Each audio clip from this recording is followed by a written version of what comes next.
I release and I let go. I let the Spirit run my life, and my heart is open wide. I am only here for love. No more struggle, no more strife. With my faith I see the light. I am free in the Spirit. Yes, I'm only here for love. I release and I let go.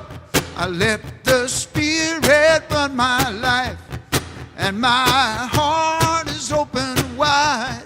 I am only here for love. No more struggle, no more strife. With my faith I see the light. My heart is open wide. Yes, I'm only here for love. I am free in the Spirit. Yes, I'm only here for love.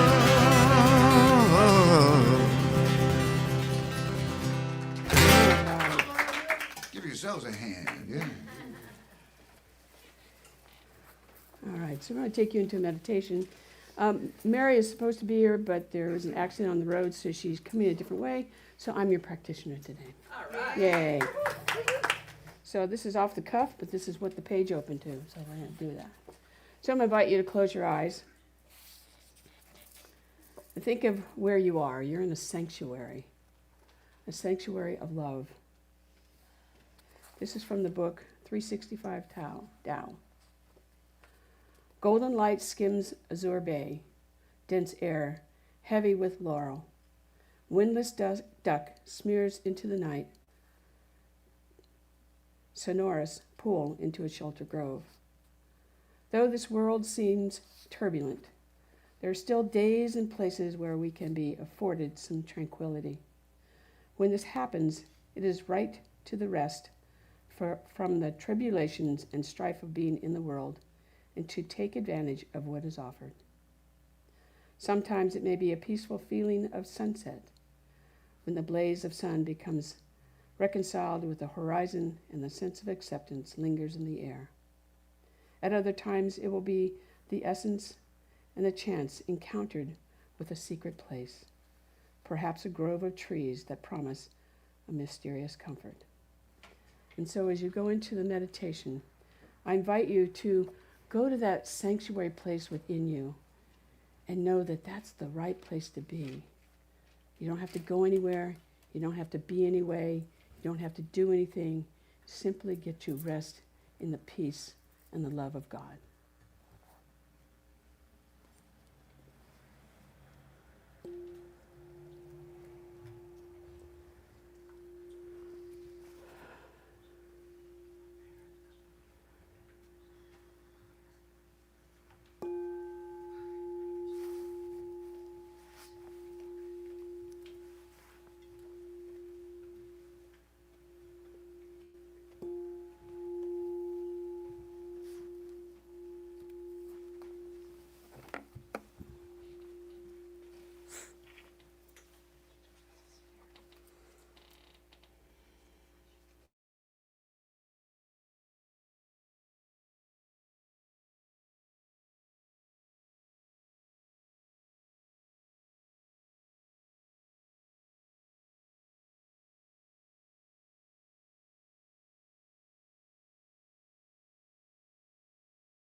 And so as we come here together today to find our own sanctuary, I know that the divine essence of the Spirit that we know, calling God,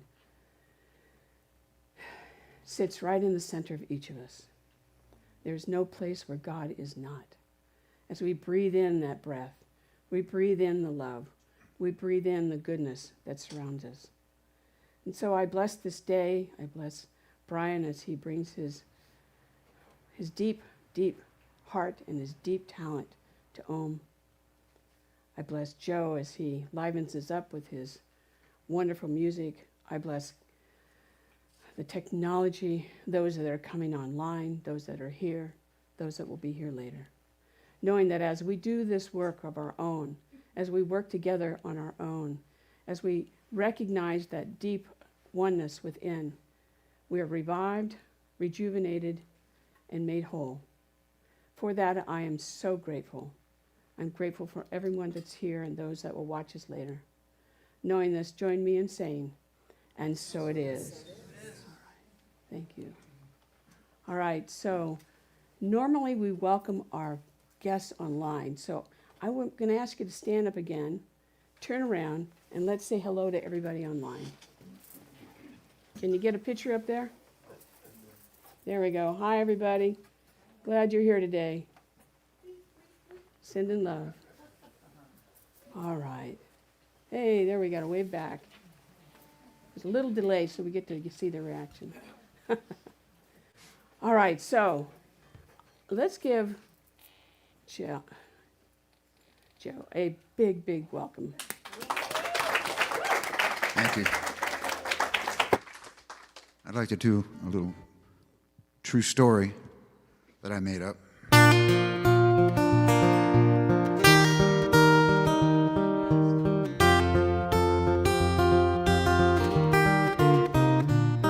One crisp October morning, my grandfather and I were walking down a country road, an orchard we did spy. Grandpa stopped and he looked up, pointed to a tree. He sat a hand upon my shoulder and spoke these words to me. Out on the skinny branches, that's where the sweetest fruit is. You got to take your chances if you want to really taste this banquet you've been given. So turn loose your fear of living.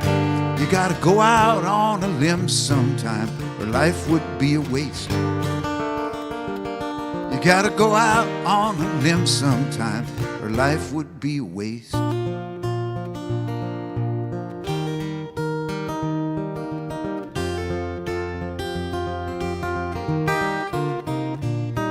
Well, there were apples lying everywhere.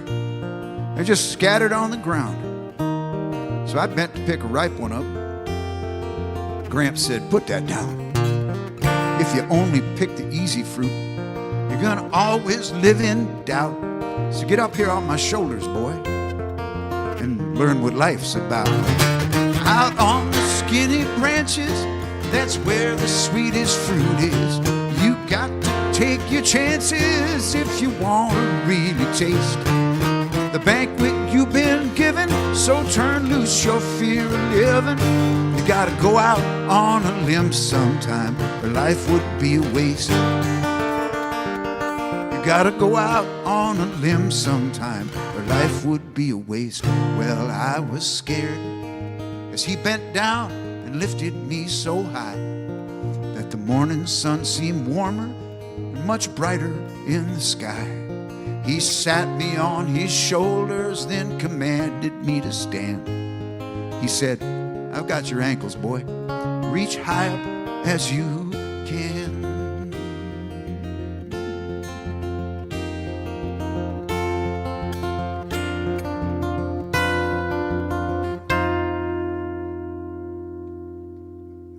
So I picked an apple, just as a bee stung Grandpa on the ear. He jerked and I jumped and it landed hard and fell back on my rear. Then I bit that apple and we both laughed, though shook up pretty bad. He smiled and said, "How is it?" I said, "Best I ever had." Out on the skinny branches, that's where the sweetest fruit is. You got to take your chances if you want to really taste this banquet you've been given. So turn loose your fear of living. You gotta go out on a limb sometime, or life would be a waste. You gotta go out on a limb sometime, or life would be a waste. Where to now, Grandpa? I don't know, how about some avocados?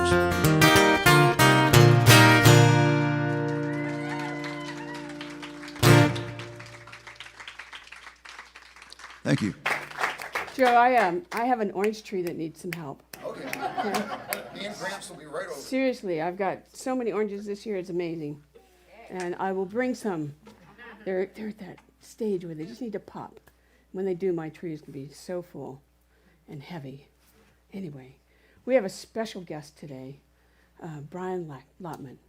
And I must say, this gentleman is the most persistent person I have ever had in my life who wanted to be here. You were great. I'm glad you stayed ahead of me, because I was like, doing my thing. Everybody knows that. So anyway, you're bringing some special music to us, some special thoughts to us. I'm just grateful that you're here. And we're ready for you. So I'll just give you the honor.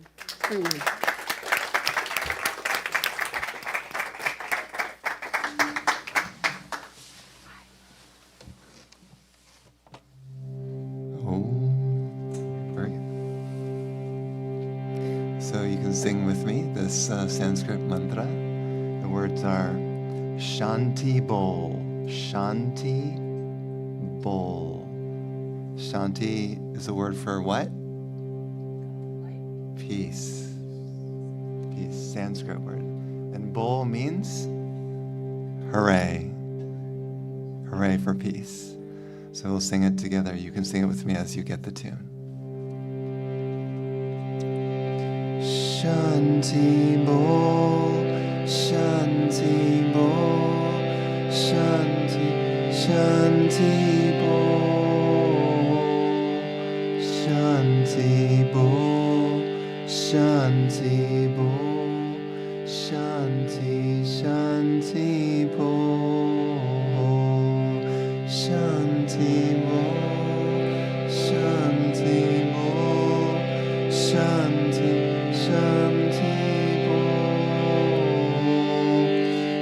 Shanti Bol, Shanti Bol, Shanti, Shanti Bol,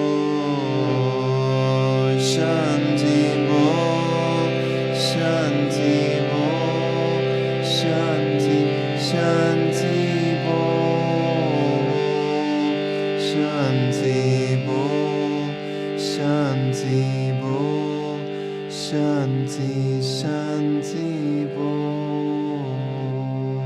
Shanti Bol, Shanti Bol, Shanti, Shanti Bol, Shanti Bol, Shanti Bol, Shanti, Shanti Bol. Shanti Bol, Shanti Bol, Shanti, Shanti Bol,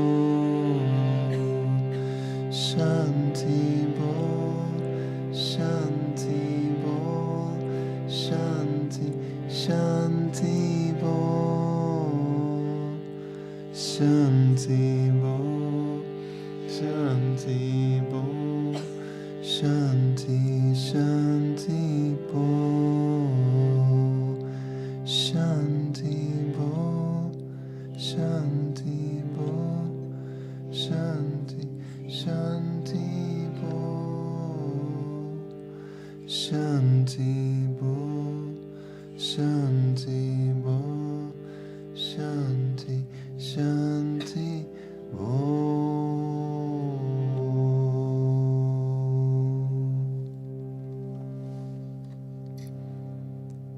And let's take in 5 deep breaths in and out through the nose slowly, breathing in the light of that mantra.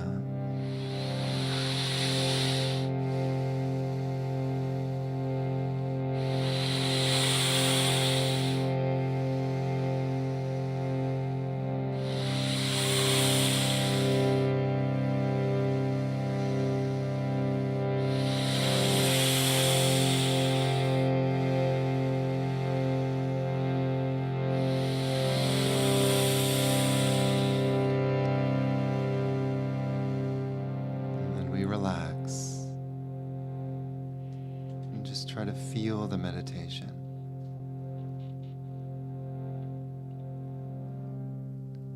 I'm taking you deeper and deeper.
Om.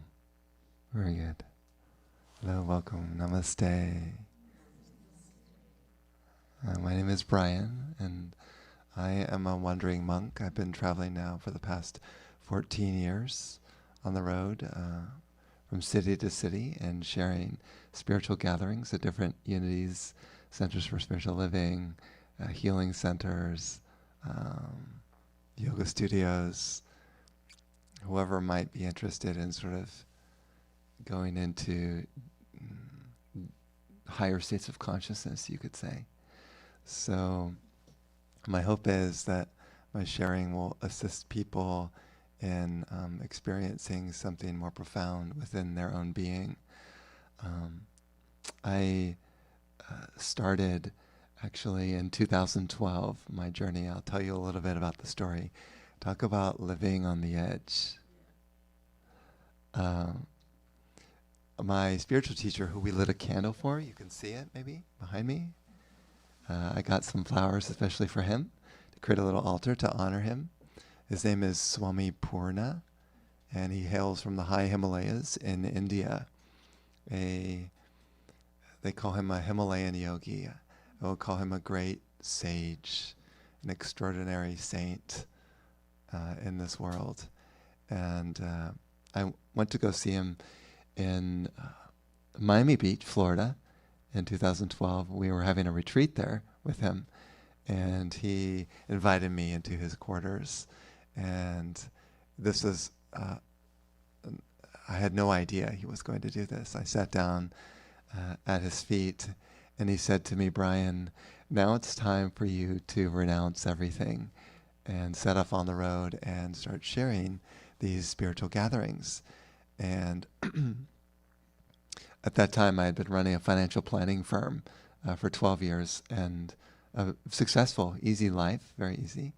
And I simply said to him, "Yes, of course." This was a 3-minute conversation. And I went home. At that time, I was living in Austin, Texas. And I sold my business. I sold my car. I had a little garage sale in my apartment. I gave away all my nice business clothes. I bought a van. I put a bed in the van, and then set off on the road, and just started traveling from place to place. And some of the first people who were actually genuinely interested in the spiritual teachings that I was offering were centers for spiritual living. You see, centers for spiritual living are open to woo-woo.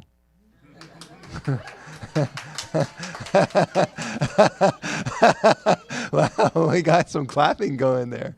I love that. I love that. You know what I mean by woo-woo? Like really out there, invisible. So didn't know you get such a reaction like that. So what I share is in what I would call invisible teachings, invisible. So everything that I share doesn't necessarily matter so much about what I say, but rather whether you can tune into the spiritual frequency that's being transmitted through the talk and through the gatherings. That's where the real spiritual teachings are sort of, in a way, hidden. People who are not in tune to spiritual presence will have no idea what I'm talking about. You need to be kind of ripe enough to experience something this profound. And I feel like those people who have done a lot of work on themselves, psychologically, who have cleared out some of their subconscious and unconscious beliefs and worries and fears and things like that, will be genuinely more open to the transmission. If a person hasn't done much of that work, it's going to be a lot harder to feel spiritual frequency. So spiritual energy is very, very subtle, very subtle. And you may ask, well, what's the point in tuning into these subtle frequencies? What are you talking about? Like, why would you do that? Come to a gathering and even just be in silence and try to feel the energy. Why? Well, I'll share with you. This world is going to change when people start tuning into spiritual power, into their own soul. When you start to kind of connect into soul consciousness, then waves of peace start flooding your whole system. Your veins, your arteries, your heart, your brain gets sort of flooded with this peaceful energy. Your whole life changes. You're so relaxed. You turn on the news and things are falling apart, and you're just simply praying for people and with no anxiety, no worry, completely free of all that. This is what happens when you tune into spiritual frequency. Also, the spiritual energy can awaken the heart. So people, let's say, I met a lot of stoic people, very intellectual people who are in their head a lot. They think things through so much, very, very smart, intellectual, and kind of missing the whole point of spirituality, right? You could talk about consciousness and spirituality your whole life and yet not feel the love. So when you start to tune into the sort of emanation of the soul, it completely transforms your heart, and your whole life starts to become led. It becomes like heart-centered, led by love. So everywhere you go, you just love people. Everywhere you go, you love the animals, the plants, the bugs. Everywhere you see love sparkling. We have a bug person here, so I know she appreciates that. Oh yeah, bugs especially. So yeah, exactly. So you start really have a sort of affection for everyone and everything, and start taking care of others naturally because you are in tune with that spiritual frequency. So this is what happens when you tune into the invisible, the so-called woo-woo. Your whole life becomes transformed and you become a genuinely good person. Every action and thought and word is dedicated to the divine. Everything is consecrated to God. One's whole life is aligned with these sort of divine principles of love, joy, peace, sweetness, kindness, care, compassion. And so today I wanted to speak about the subject of peace in the world. And I feel like one of the major causes of the turmoil isn't necessarily because so much is going on. I feel like people are addicted to drama. So if you turn on television shows, what's the majority of television shows? Like crime shows, maybe? So people tune into crime shows. What's going to manifest in society? So it's happening now. Is it not? In sort of the highest echelons, criminal activity, because there's so many crime shows. Everyone, even kids, watch that stuff. So whatever you tune in to, whatever TV show that you tune in, you connect to the consciousness of that show. So if it's drama consciousness, you will see not only drama on the outside world, but your inside world will be so full of worry and fear. And people say, well, I have to watch the news because I want to keep abreast of everything. And then you start worrying and getting more and more fearful. You say, but I have to. Well, if you're doing that, then what you're doing is sharing your worry and fear in the collective consciousness. And it just keeps increasing. You know, what do they call that? Is it a sheep effect or something? One sheep jumps off the cliff and then another sheep decides to follow and he's not even thinking. I wonder how that felt when he fell off the cliff. So it's like a sheep following one another, thinking, I've got to worry. I've got to worry because that's somehow going to serve. I would say, I'll make a very bold statement and say that your spiritual work, your development of inner peace through connecting with the soul is the greatest service you can give to society. Very few of us are going to become politicians and have a huge voice in society. Very few. So what can we do? Change the collective consciousness by transforming our consciousness. So then one may ask, well, how do you do that? How do you find a spiritual frequency, a spiritual energy? Why I ask that question is because many churches that I've gone to, their space is not filled with the Holy Spirit. The ministers oftentimes are speaking about, let's say, biblical passages, and they may be very exciting, but the energy of the minister is not attuned to the soul. So there's a sort of flatness going on in the space. Now I'll tell you, on the other hand, I want to give a kind of an opposite scenario. Recently, maybe 4 months ago or something, I was passing through Albany, New York. Decided to head west, northwest of Albany, to this Eastern Orthodox Christian monastery. A bunch of monks live there on that property. I wanted to go see that because I'm very attracted to the Eastern Orthodox Christian tradition.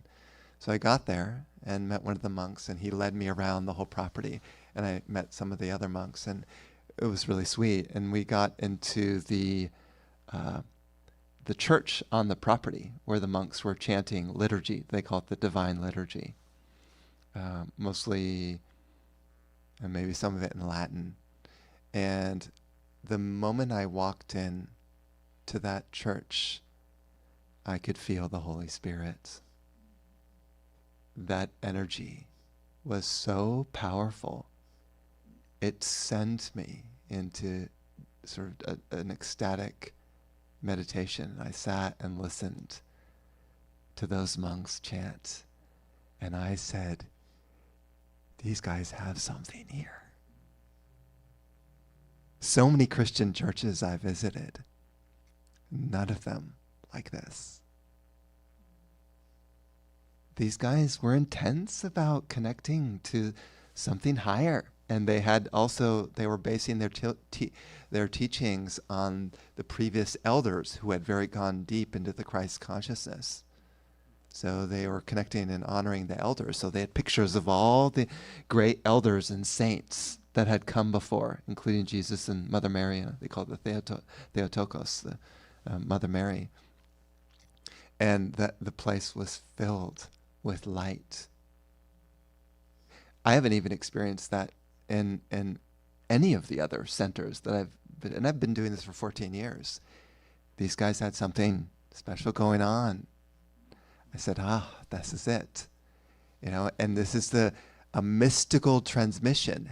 How do you connect to that? Why was this place special?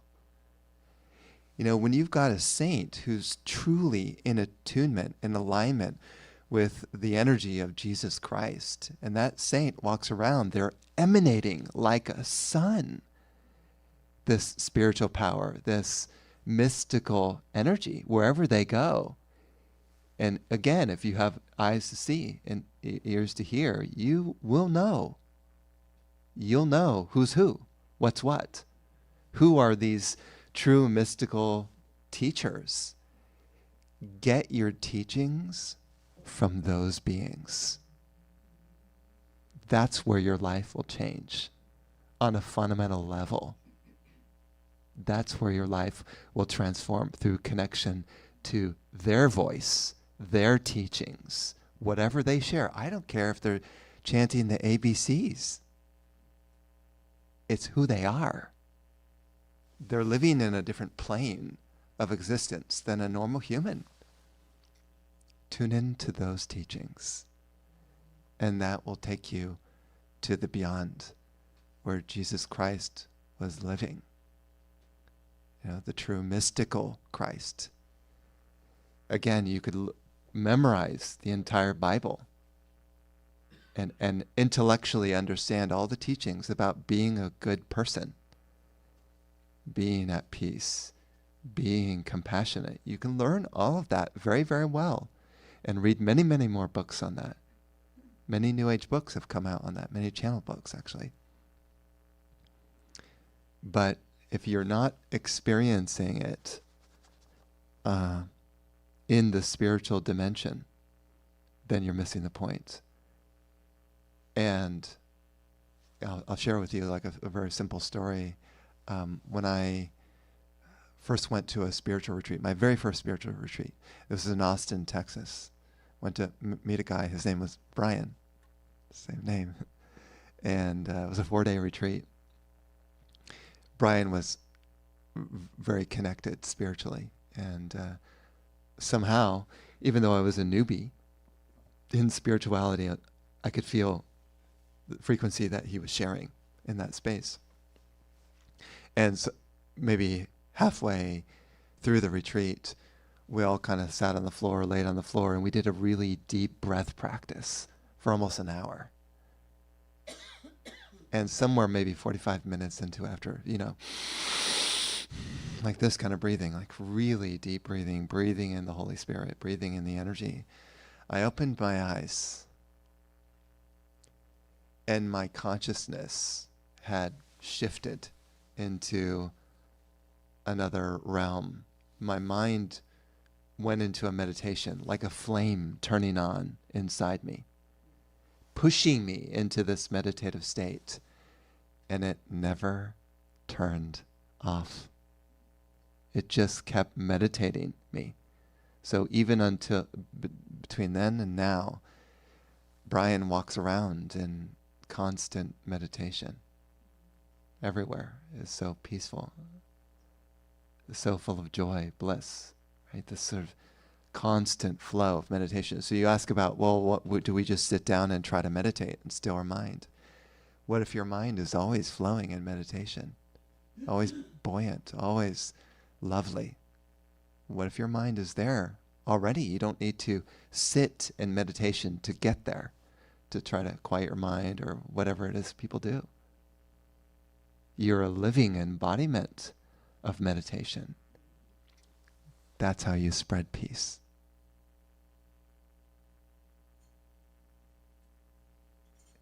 You become the quality that you're searching for.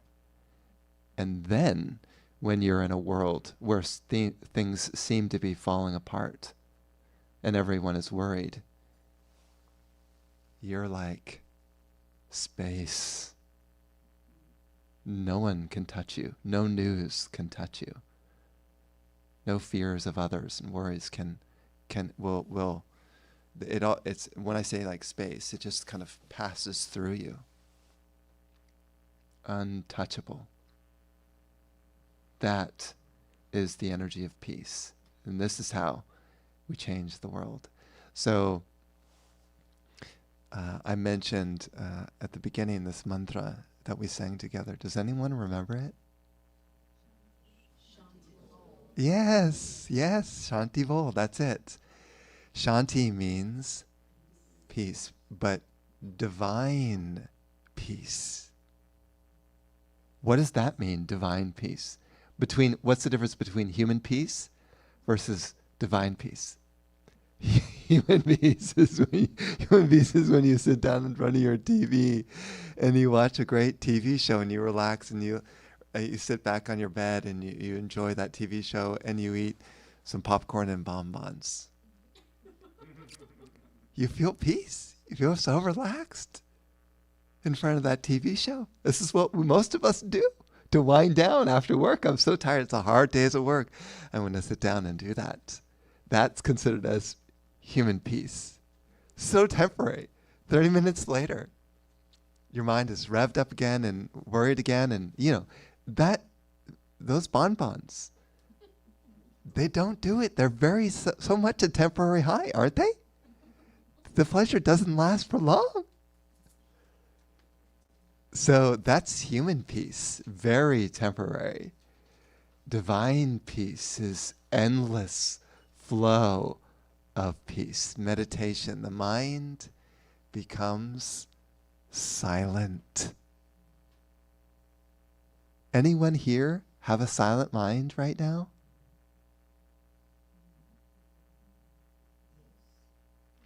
No thoughts.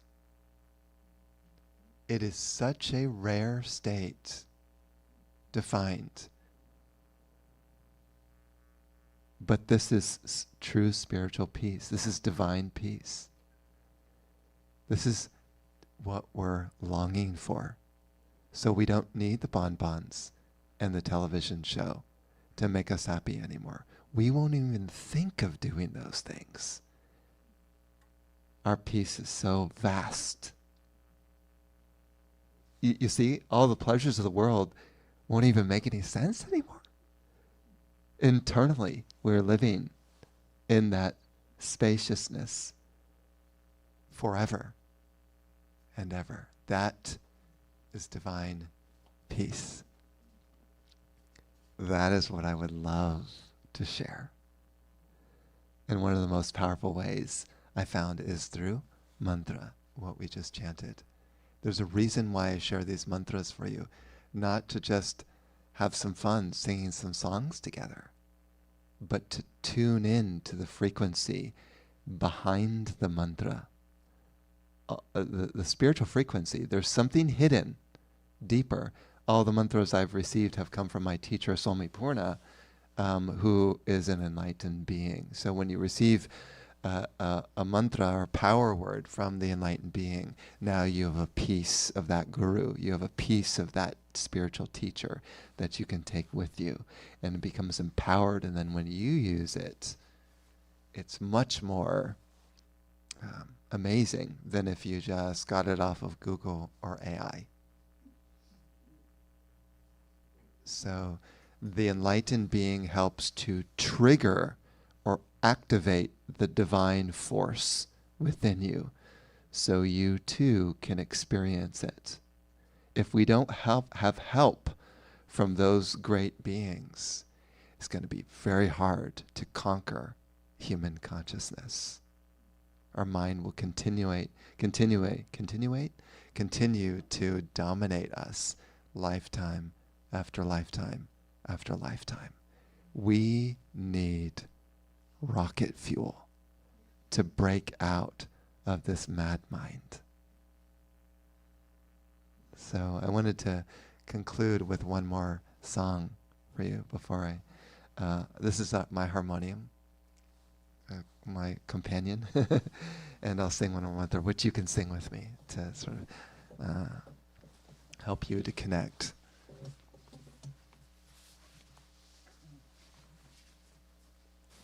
And this mantra is another Sanskrit mantra, which is Hari Om. Hari Om. You got it. That's your second mantra of the day that you memorize it. Yeah, Hari Om. Hari Om means hurry home. Feel free to sing with me. Hurry-o, hurry-o, hurry, hurry-o, hurry-o, hurry-o, hurry, hurry-o, hurry-o, hurry-o, hurry, hurry-o, hurry-o, hurry-o, hurry, hurry-o, hurry-o, hurry-o, hurry, hurry-o, hurry-o, hurry-o, hurry, hurry-o,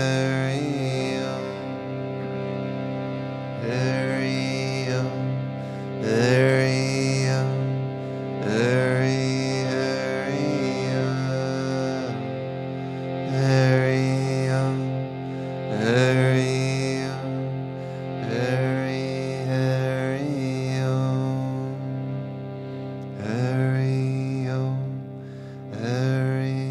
hurry-o, hurry, hurry-o, hurry-o, hurry-o, hurry,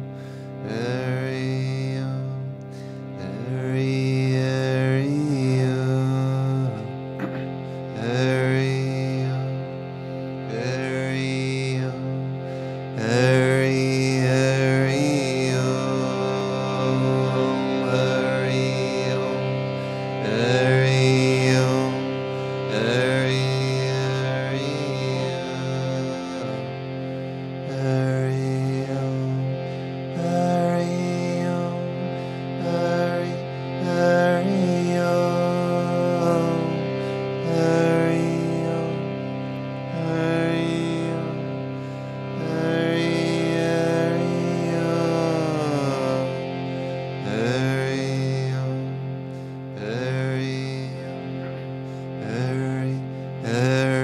hurry-o, hurry-o, hurry-o, hurry, hurry-o, hurry-o, hurry-o, hurry, hurry-o, hurry-o, hurry-o, hurry, hurry-o,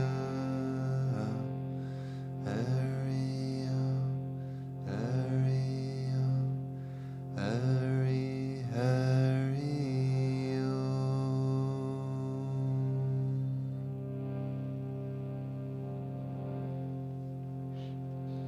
And let's just try 5 more deep breaths, breathing in the light of Hari Om.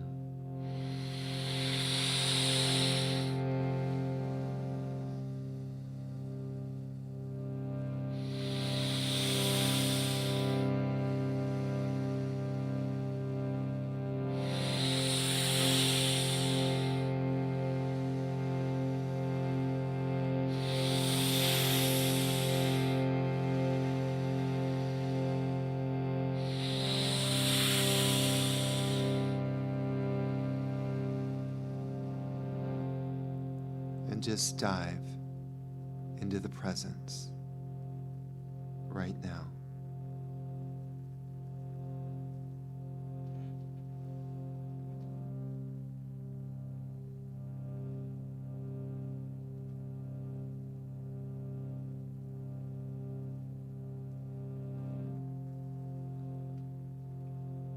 And we just set the intention that this energy and light continue to flow through us through the rest of the day. That we may walk in meditation and peace with every step.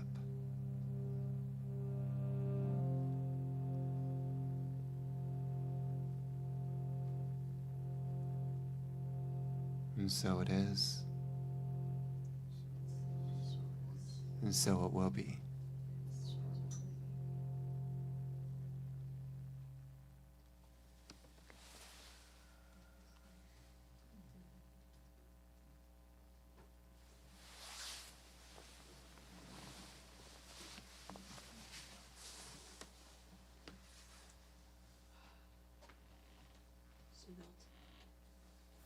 It's wonderful.